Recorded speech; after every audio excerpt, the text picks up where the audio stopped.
You're welcome to the Gavel. I'm Linda Akibe. Nigerians are still reeling from the appalling terrorist attack of a Kaduna-bound train on Monday, March 28th, where at least 8 people were killed and 41 injured. The federal government has not released the exact figure of those abducted by the terrorists. Now, federal lawmakers in the Senate and House of Representatives debated this tragedy as well as the killings of Nigerians in communities in Kaduna State this week.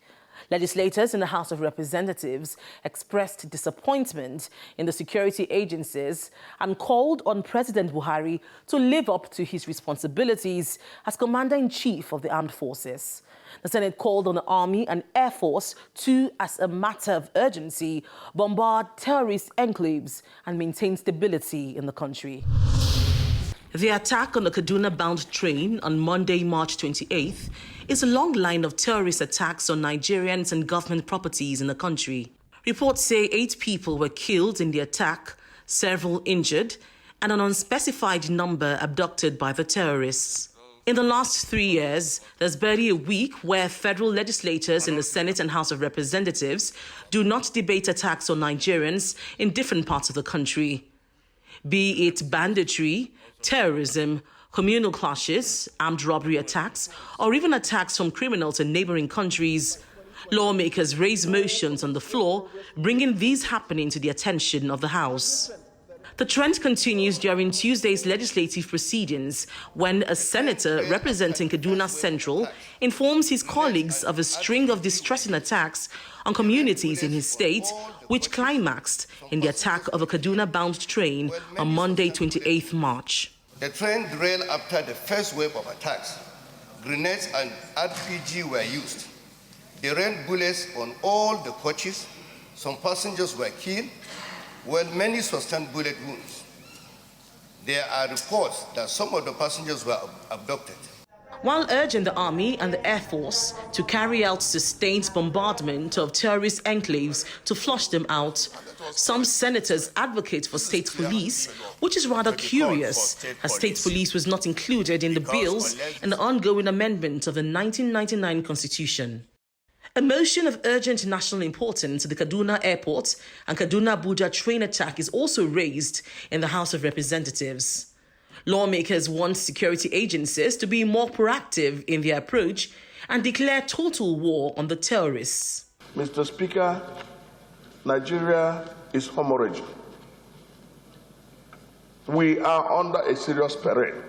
We seem to be involved with so much political activities as of present, but there are critical issues affecting the lives of Nigerians. It is a point for us to come, Mr. President, and call each and every one of us to drop our party divides and then seek for one thing, which is solution. The House of Representatives resolves to meet with the Ministers of Aviation and Transportation over the attack. The House requests that security agencies set up special tactical teams across the nation's airports and railway lines.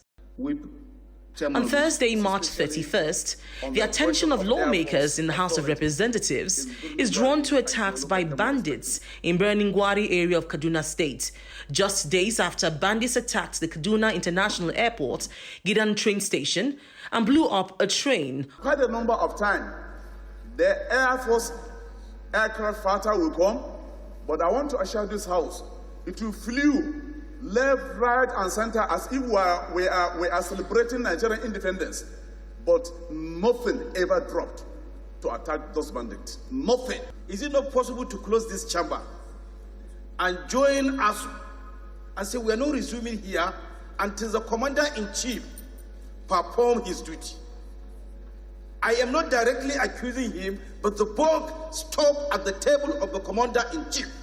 What is the job of the National Security Advisor? Do we have a National Security Advisor? All the agencies that have been mentioned are accountable to the National Security Advisor. And I'm calling for the resignation of the National Security Advisor. The majority leader is close to tears as another lawmaker questions the utilization of funds released to security agencies. Nigerians must be allowed to take arms in defense of their innocent souls, defend their hard-earned resources and property. we should suspend the releases of all the funds that we have appropriated to the security agencies till they tell us what they have done with what they have received so far.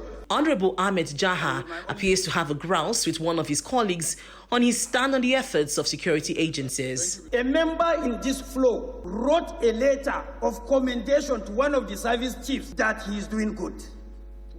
I got the copy of the letter. I know the honorable member, but I know the time I will scandalize him to the extent that the whole world will look down on him. In honor of the lives lost in the past week to banditry and terrorism, special prayers are said and plenaries abruptly adjourned. Meanwhile, the Deputy Speaker of the House of Representatives, Idris Wase, has expressed dissatisfaction with the heads of security agencies as well as the Ministers of Aviation and Transportation, who failed to honor an invitation to a meeting over the train attacks in the Kaduna airport attack. He questions why the security heads would send representatives instead. The meeting is sequel to a motion on Tuesday, March 29th, to investigate the circumstances surrounding the attacks by terrorists on the Kaduna International Airport and the Kaduna-bound train from Abuja. All the agencies, none have the respect to have one chief executive. All the agencies that have invited, none. It means then we are maybe considered to be jokers, but we are not jokers. Kaduna State has been under attack for years. Whole communities ambushed by terrorists who were formerly called bandits and hundreds of people killed. The most recent horror unleashed on some parts of the state occurred this week with attack on communities, the airport and the Kaduna-bound train. We sat down with a federal lawmaker from Kaduna State, Senator Uba Sani, to discuss solutions to the security crisis in the country and the enactment of state police as a possible solution to the problem. Last year in particular, it was more critical in states like Kaduna, Zamfara and Sokoto. But in the last 2 months, is more serious in Kaduna State. So, but the problem I can say here critically is that I think the security agencies in Nigeria need to step up. We at the level of National Assembly, we did all that is within our powers. Of course, you know the role of National Assembly, and of course, I don't think there's any subject matter we'll actually discuss in both chambers, both the House of Reps and the Senate, like the issue of insecurity in this country. So at the end of the day, we call on the relevant security agencies and we sat with them through various committees that are responsible to oversight those institutions, and they report back to us that the problem at that time, they say, were lack of funding.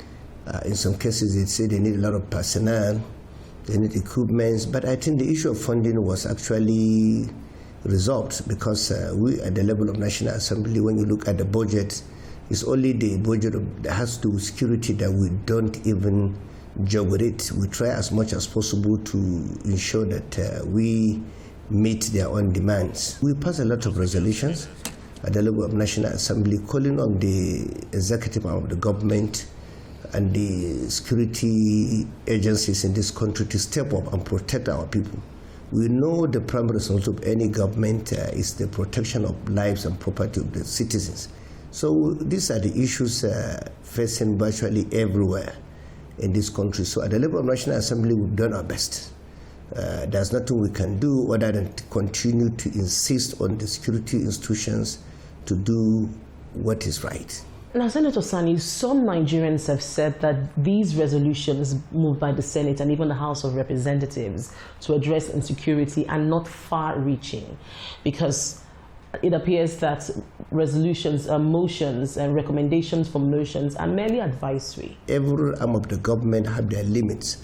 We cannot do our work and do the work of the executive arm of the government. So what we can do is to look at the Constitution, amend the Constitution where necessary, to strengthen the security institutions in this country. So now, It's even the reason why, when we came in, I was among the few senators that advocated or insisted that the only way we can solve the problem of insecurity in this country is through the creation of the state police.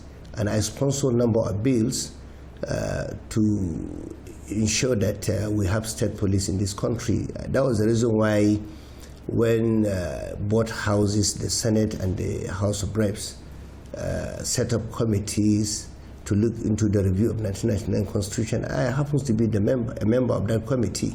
And I remember we in the Senate voted for the state police. That's at the level of the Senate committee for the review of 1999 Constitution. But of course, amending any constitution, you have to also consider the other house, that is the House of Reps. But at the level of conference committee, at least we voted against. Some of us voted for the state police, but the majority voted against it. That was the reason why it was lost at that level. But I still insist, like I've always said, if we want to really succeed in this fight against terrorism in this country, we need to go beyond the talk and just do what is right. Some people are really apprehensive about the creation of state police, and I believe if you look at other countries, advanced countries around the world, even some countries within Africa, they are trying something different. Now, what do you think are the reasons or the fears by your colleagues, and even those outside the National Assembly against state police? No, I think it's not my colleagues alone. Even when you look at, remember there was a time we visited virtually every state and zones, calling on people to come and make presentation, the non-governmental organization, the general public, youth organizations, women organizations, all the different interest groups. We invited them at the level of our consultation. And what I was able to understand is that in the Northwest in particular, only Kaduna State, if I'm not mistaken, that came with a position supporting state police. All other states in the Northwest, they were represented by the Attorney General and the Commissioners of Justice. They all voted, they all came with their position, and they insisted that they don't want state police. So this is not only about my colleagues. I'm telling you the position of state governments in my own zone. They thought the state governors will abuse the state police, they will use it against their opponents, they will use it to intimidate and persecute their opponents. But for me, I think it's just speculation.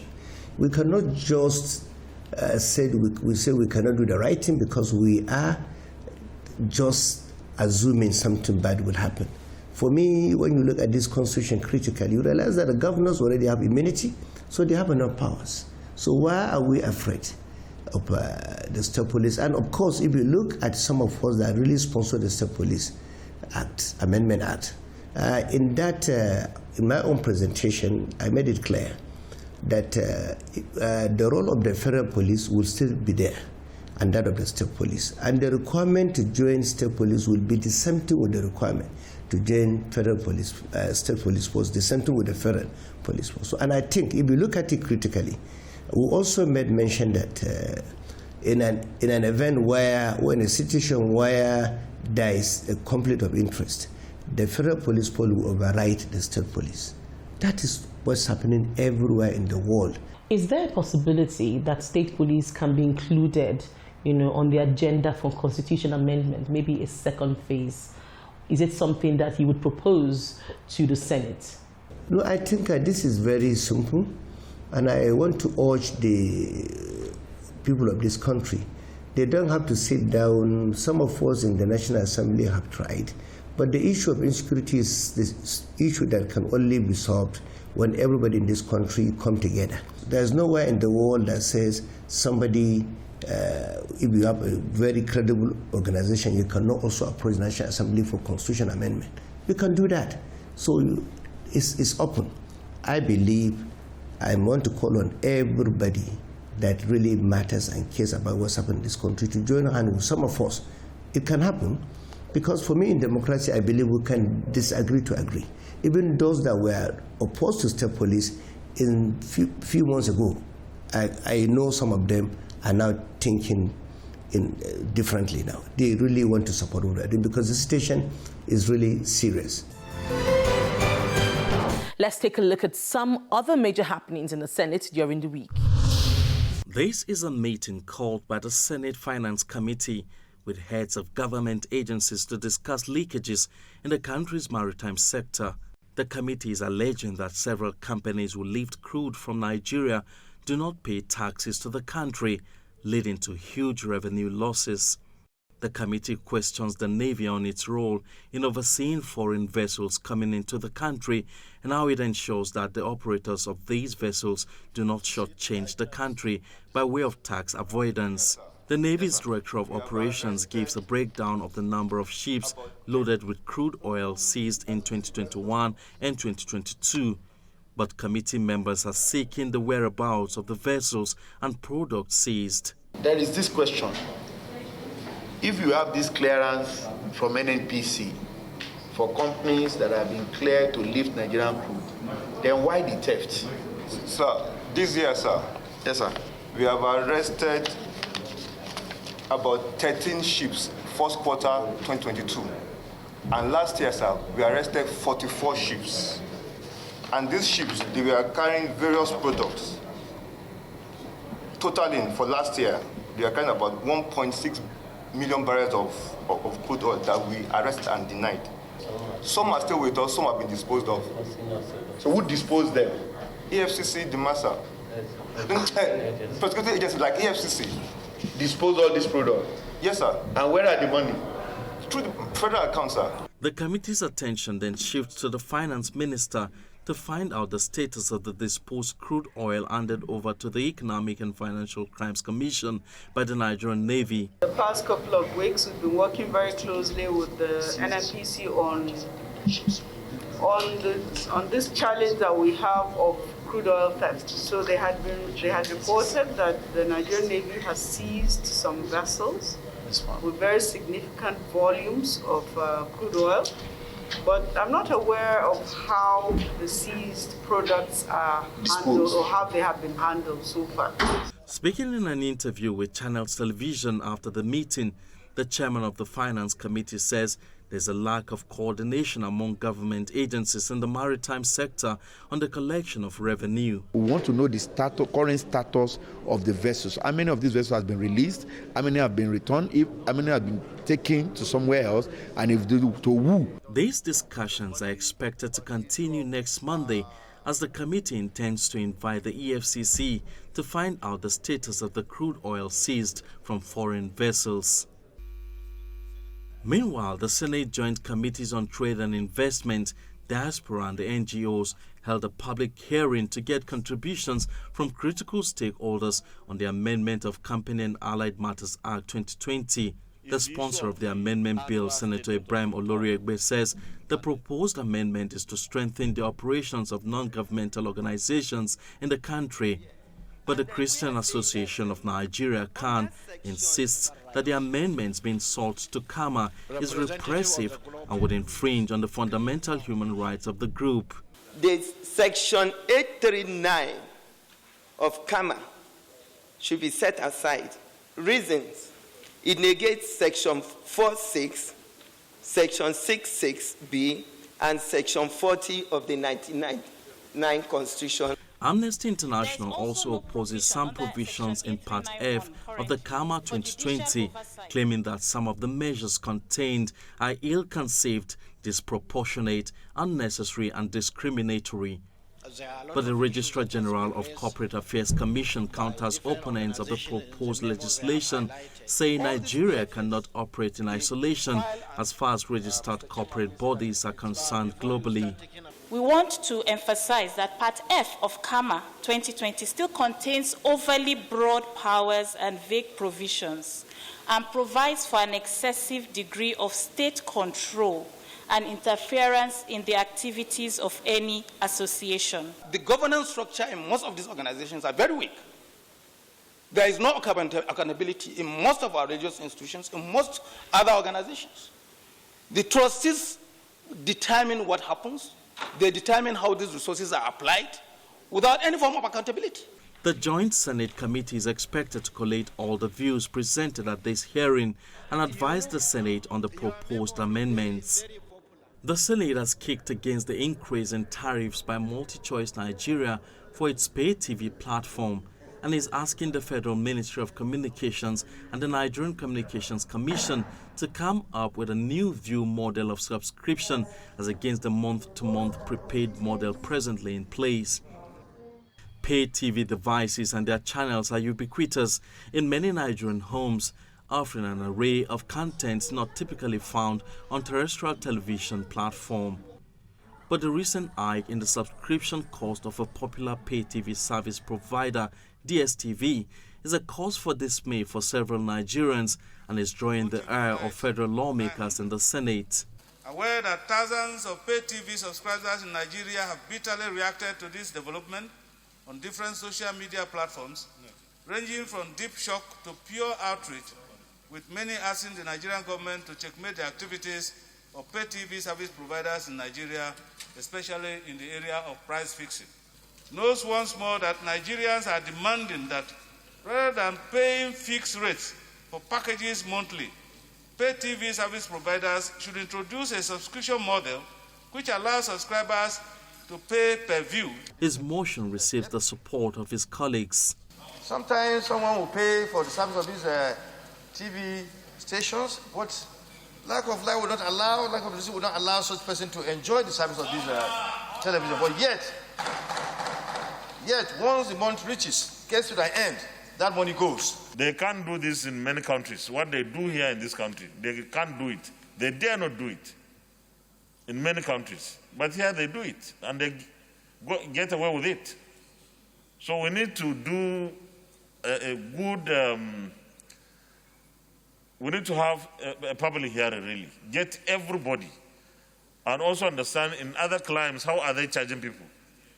How is DSTV charging South Africans? The Senate directs all pay TV service providers to immediately review their bouquet prices downwards in tandem with the prevailing economic realities in the nation.